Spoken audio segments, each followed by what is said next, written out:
जब आप परमेश्वर को अपनी निर्भरता दिखाते हैं कि परमेश्वर, जब एक समझ आ जाती है कि परमेश्वर तेरे सिवाय मेरी भलाई और कहीं नहीं है।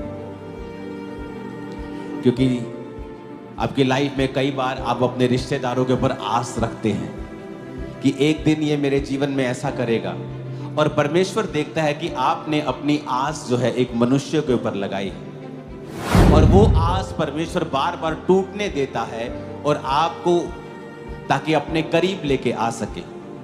और जब आप ये बात समझ जाते हैं कि और फिर परमेश्वर को उसने बोला कि परमेश्वर मैं तेरे ही शरणागत हूं, लेकिन फिर भी दाऊद की जो आस थी कि परमेश्वर मैं तेरे शरणागत हूं, मैं तेरे अंडर हूं, मैं तेरे पास आया हूं, और उसको मालूम था कि तेरे सिवाय मेरी भलाई और कहीं नहीं है। जब आप इस बात को समझ जाएंगे कि मेरी परमेश्वर जो भलाई है वो तेरे सिवा कहीं नहीं है, आप अपने रिश्तेदारों से प्रेम करेंगे, हाँ करेंगे, आप लोगों से प्रेम करेंगे, आप लोगों के ऊपर आस नहीं रखेंगे।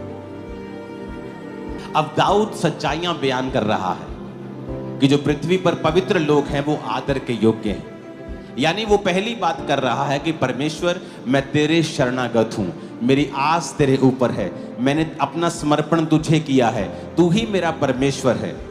फिर वो कह रहा है कि जो पवित्र लोग हैं, यानी फिर उसके बाद वो कह रहा है कि अपने जीवन को पवित्रताई में बिताओ, क्योंकि जो पवित्रताई में नहीं है वो आदर में नहीं आएगा।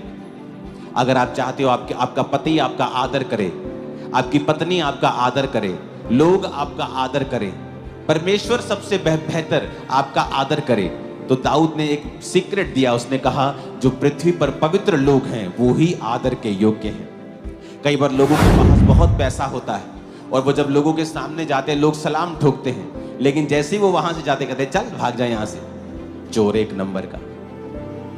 लेकिन जब परमेश्वर आपको पवित्रता के कारण ऊंचा करता है, लोग आपके मुंह पर भी आपका आदर करते हैं और पीठ पीछे आपका ज्यादा आदर करते हैं। बाप के 2 बेटे हैं तो हर एक बेटे का एक भाग आता है प्रॉपर्टी का, लेकिन कई बार जो आपका भाग होता है, आपका हिस्सा होता है, इस दुनिया में आपको नहीं मिलता है। लेडीज कंप्लेंट करती हैं मैं सुंदर हूं, मैं बहुत ही चालाक हूं, मैं बड़ी अच्छी हूं, लेकिन मुझे ऐसा पति नहीं मिला। आदमी कंप्लेंट करते हैं मैं सब कुछ वेल सेटल्ड हूं, लेकिन मुझे अच्छी पत्नी नहीं मिली, मेरे बच्चे अच्छे नहीं। क्योंकि बाइबल कहती है, परमेश्वर कहता कि मैं तेरे भाग को स्थिर रखता हूं, मैं तेरा भाग, जो तेरा धरती पर भाग है ना, जो तेरे धरती पर जो हिस्सा मैंने तेरे लिए रखा है, मैं स्थिर रखता हूं। अगर तू मेरे साथ नहीं है, मेरे शरणागत नहीं है, अगर तूने अपनी आस मुझ पे नहीं रखी है, और अगर तू पवित्रताई में नहीं है, तो वो हिस्सा जो तेरा है तुझे कभी नहीं मिलेगा।